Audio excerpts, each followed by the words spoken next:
Hello again, gamers. Welcome back to the Board Game Captain. I'm the Board Game Captain. I'm Lynn.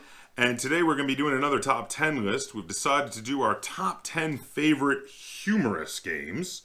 So that can be a little bit subjective. I mean, we're just games that we find humorous. We get the humor of, we think are designed to be humorous and funny in some way.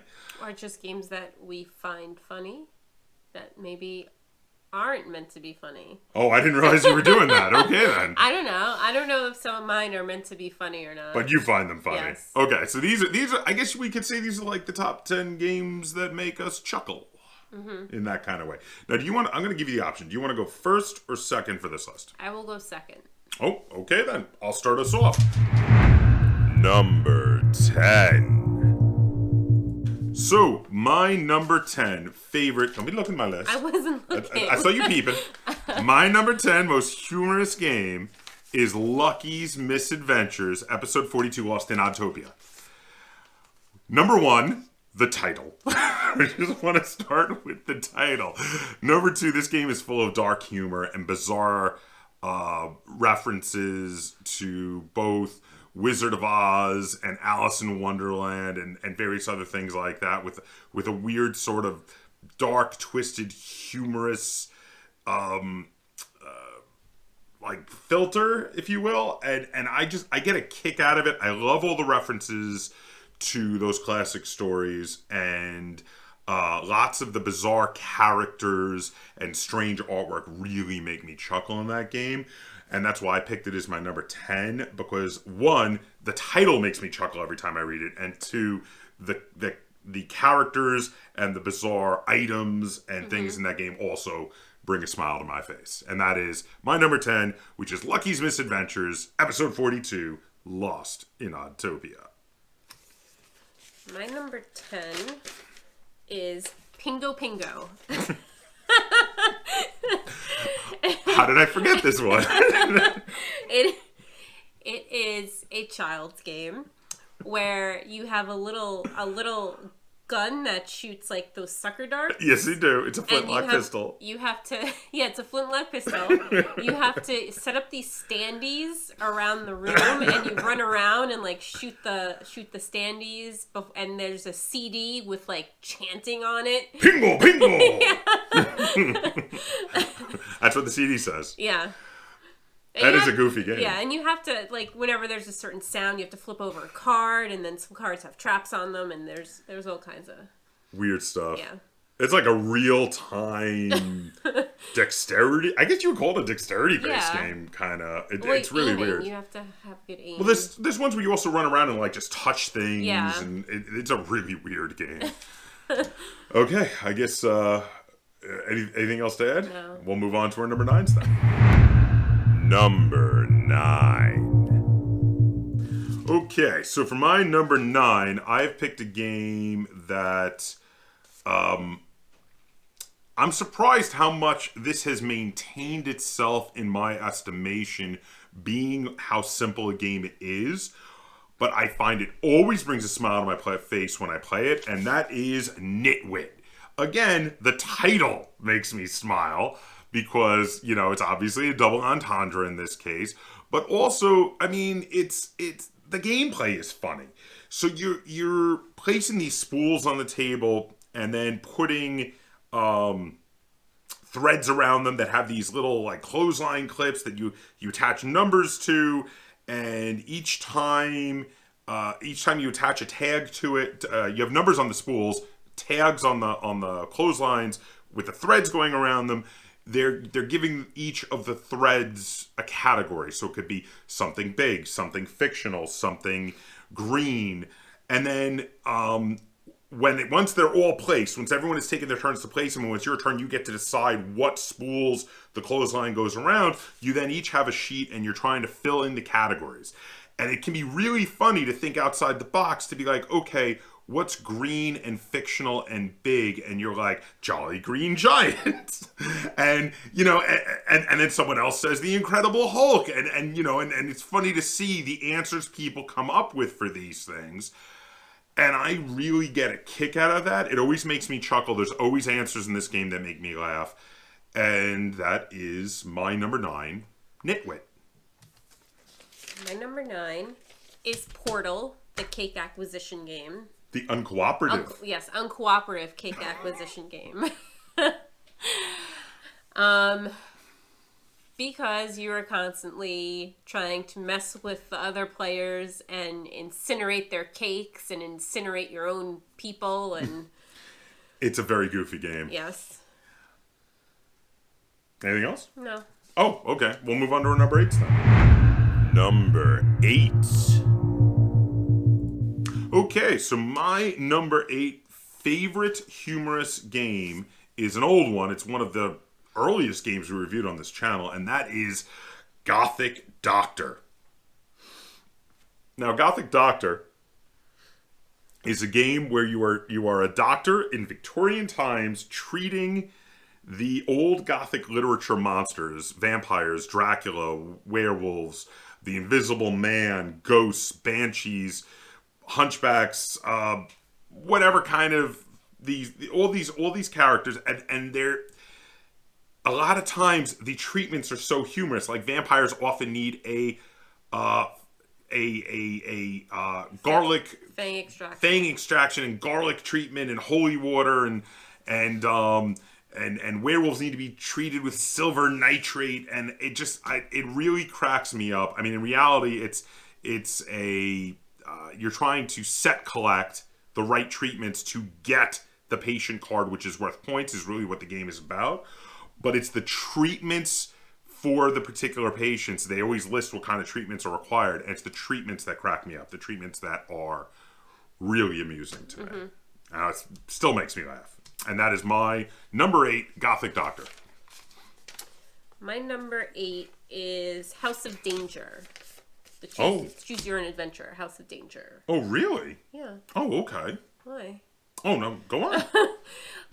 Well, because it has, depending on what branch you go down, you can find anything from murderous housekeepers to murderous chimps. Playing a violin. Playing a violin. Yes. I didn't think of this. Yeah, this is pretty humorous, isn't it? Yeah. All right. Anything else you want to add on Choose Your Own Adventure, House of Danger? No. Oh, we'll be trucking right along then. Let's head on to our number 7. Number 7. All right. So my number 7 favorite humorous game is Portal, the uncooperative cake acquisition game, and we have our first crossover. Even the rule book and the pictures on the box are ludicrously funny. Just some things you didn't mention. They have that picture on the back with the family all looking angry at the girl who probably just killed all their people and burned up all their cake. And plus the rule book is written with the same tongue-in-cheek dark humor that the video game has. And for all the same reasons that I love the video game of Portal and the sequel, Portal 2, which I like even better, for all those same reasons, I love the board game. And the subtitle is unbelievably funny. And the mechanics are just bizarre and amusing too. Yeah, the incinerating each other's cake and then incinerating all of your own test subjects just to end the game when you have the most cake on the board to win is weird and bizarre and humorous. What's yours?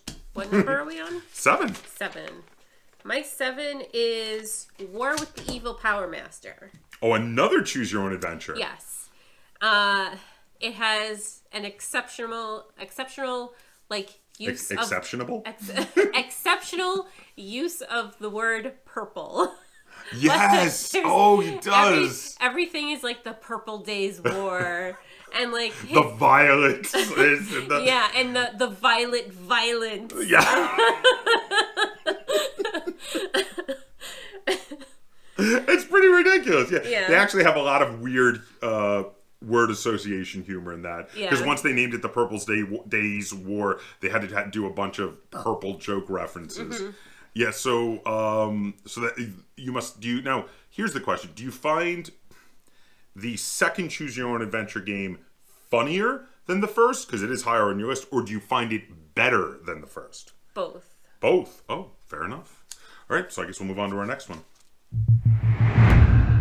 Number 6. Okay, so my number 6 favorite humorous game is a classic. It is a classic game, and it is a game that is on this list for the exact same reason that Nitwit is on this list. This is Scattergories. Now, Scattergories is a classic game that has, I mean, just since my first play of it way back in the mid-'80s has been just a staple of my favorite kind of party games to play with people.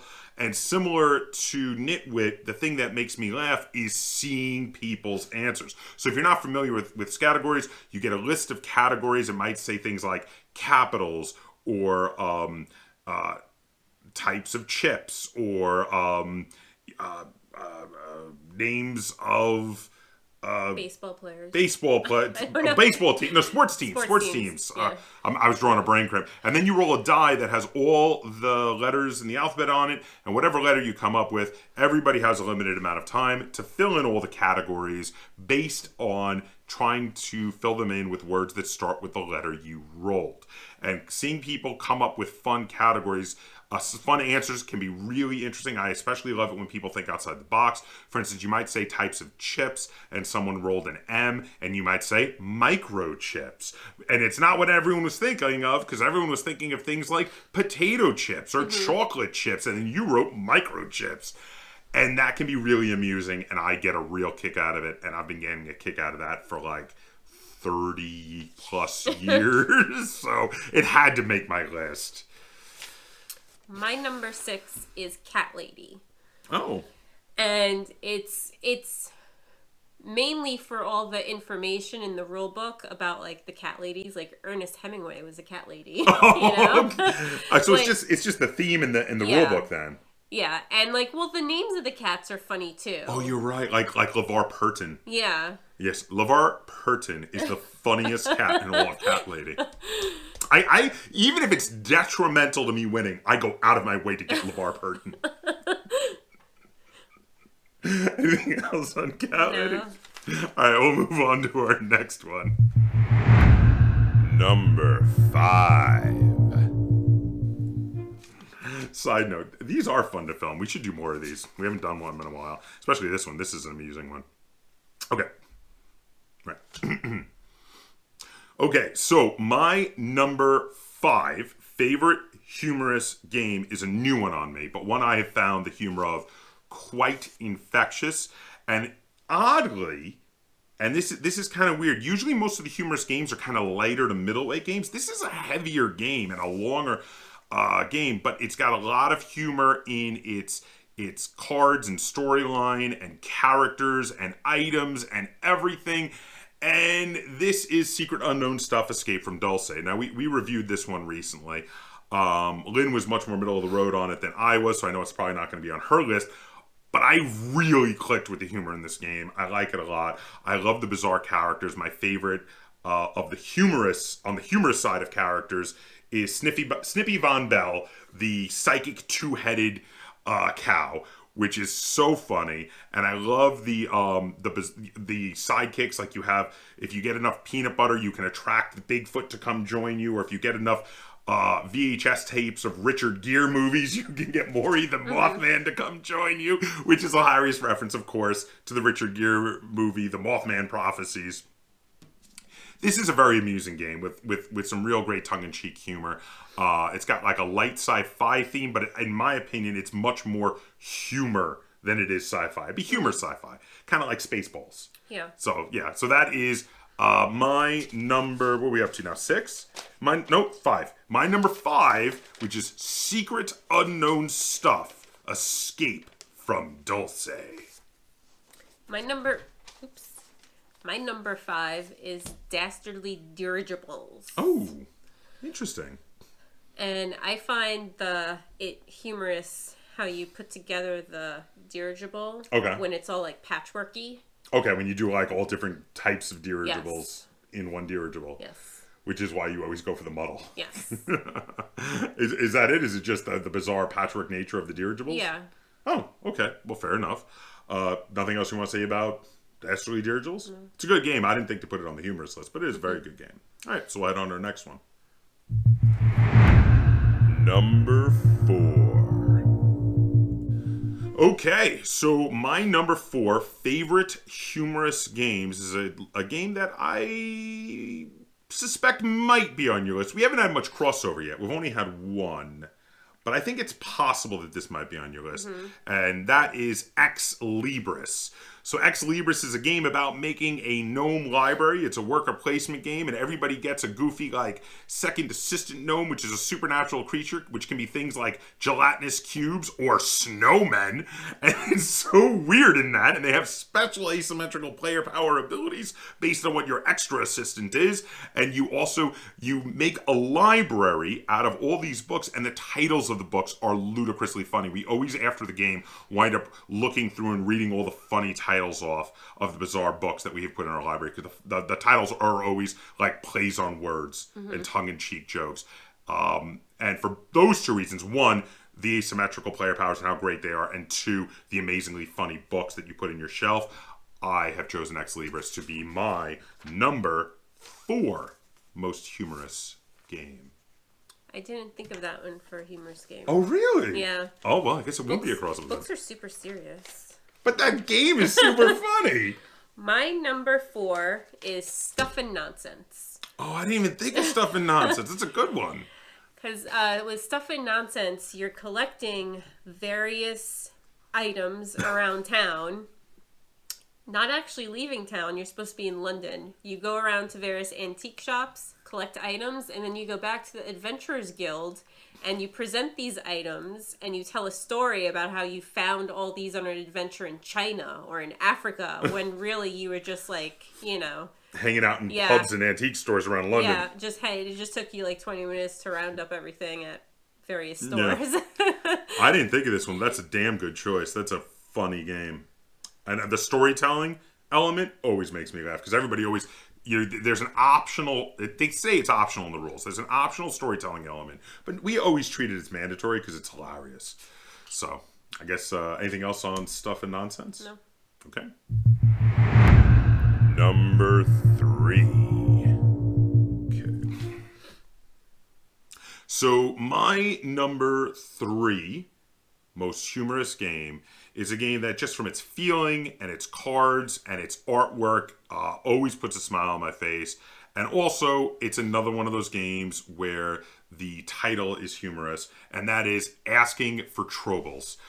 This is another worker placement game, just like my last one, Ex Libris, but it's a little less direct humor, whereas Ex Libris has direct puns on the books. In this one, there are some puns with some of those characters that you get, but it's more just like a funny sort of feel to it. The whole atmosphere of the game is amusing. The artwork is goofy. The monsters are very, very funny looking and not really threatening, but just amusing.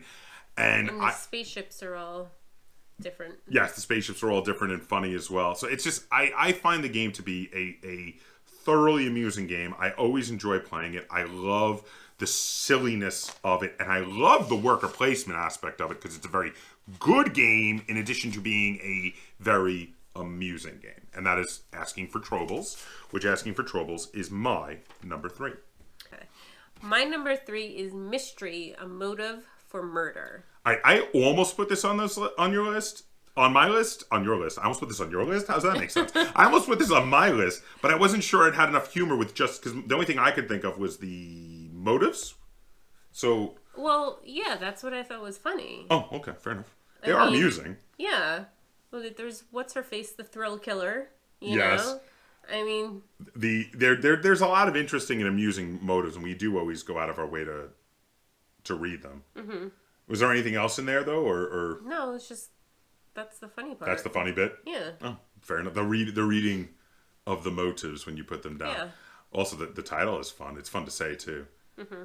Masterpiece, mystery, motive for murder. Number 2. So, my number 2 most humorous game, and this is a game that the playing of which is humorous far more than the game itself. Just, it lends itself to funniness, and there's always bouts of laughter around the table, and that is Sheriff of Nottingham. I have never played a game of Sheriff of Nottingham that people didn't get goofy and funny and get into character and start, especially during the part when the sheriff is going, are you sure? Are you sure you don't want to give me a bribe? You sure you don't want me to open your pouch? You said 4 chickens? Was it 4 chickens? And the person's like, oh, it's just 4. Go ahead, open it. Go right ahead. And people get all silly and they get into character and start putting on voices. And it always seems to happen. This is one that's just amazingly fun to play. It is a bluffing game where you are trying to bring goods to market. You put a number of goods in a bag. You have to declare that number of goods to whoever's playing the sheriff for that round. So you say, like, I have 3 chickens, or I have 4 bread, or I have 5 apples, whatever it might be. You have to declare the same kind of goods, though, and you can't declare contraband goods. So if you're trying to sneak in multiple types of goods or contraband goods, and the sheriff calls you on it, those get discarded, and you have to pay a penalty to the sheriff. But if they call you on it and you declared correctly, the sheriff pays the penalty to you. And that gets really interesting, and all of the because the sheriff can elicit bribes to let you in, and during that part of the game, it gets really, really funny. I always get a kick out of it. So that's my number 2, Sheriff of Nottingham. My number 2 is Roswell 51. Because it's a good one. Yeah, it's, you're playing like a 50s horror movie, and they have the characters that are all, like 50s horror movie tropes. They have the cheerleader. And like the housewife. And the robot. I love the robot. The robot. Love me, the robot. And then you have the funny, monsters. The Pod people. I was trying to think of what they call the ones that are from like Plan 9 it's like the neighbors or something. It's creepy neighbors or something like that? It's like creepy neighbors or weird neighbors, and it's like... Strange neighbors, maybe? It might be strange neighbors, and it's like, it's like Vampira, and it's like... And that wrestler dude. Wasn't it Bars? No, it was a guy who was a professional wrestler before he met Ed Wood. Yeah. And he put him in like all his movies because he was just like a big guy. Yeah, but that's a very funny one. It's got, especially if you're a fan of like 50s sci-fi B movies, it's got tons of references to all of those like 50s movies. The giant ants from them. Called, but it says they or something under them instead of them. I don't remember. Yeah. I don't remember what they. No, I think I've made that confusion before. I think it was those, but that was in the video game of Fallout 3. Right, that's right. I forget what they call them in this one, but yeah, they have tons of tongue-in-cheek parody references to various old school sci-fi and horror movie IPs for sure. So I guess we're gonna move on to the final one then. And now it is time for number 1. All right, so my number 1 is a one that is. It's funny to me for a couple of specific things, but there are actually plenty of other minorly funny things spread throughout this game, and it is Merchant of Venus. So first off, it's the double entendre of the name. It's obviously a reference to Merchant of Venice, but made Merchant of Venus for its sci-fi theme. But also, the game is a pickup and delivery game where you're delivering a lot of goods around, and there's some really funny types of goods. My number 1 favorite one, and this is the one that really make my list. And the reason it's my number 1 is because of how much I love this game. It's a really great game. But the humorous cargo that made it make my list is the impossible furniture. Which is just so ridiculous. It's this bizarre, like, conglomeration, weirdly abstract MC Escher furniture. And it's just silly. But it's funny, and it's like, what are you hauling in your spaceship? I have impossible furniture. It's like, what? It makes me laugh every time I do it. Every time I'm hauling impossible furniture, I have to stifle a chuckle. But the game itself is lighthearted and funny, and also some of the hitchhikers you can pick up are really amusing, and some of the other cargoes are amusing too. And it's why I made my number 1, in addition to the fact that I love the game, and that is Merchant of Venus.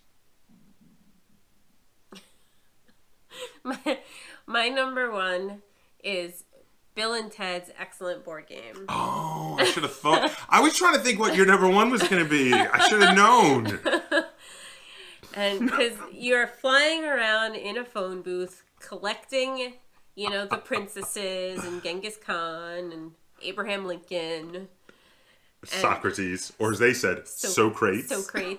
And then with like the cards that the initiative cards, like the 69 card, you always go first. Yeah, it's so silly, yeah. You have the 69.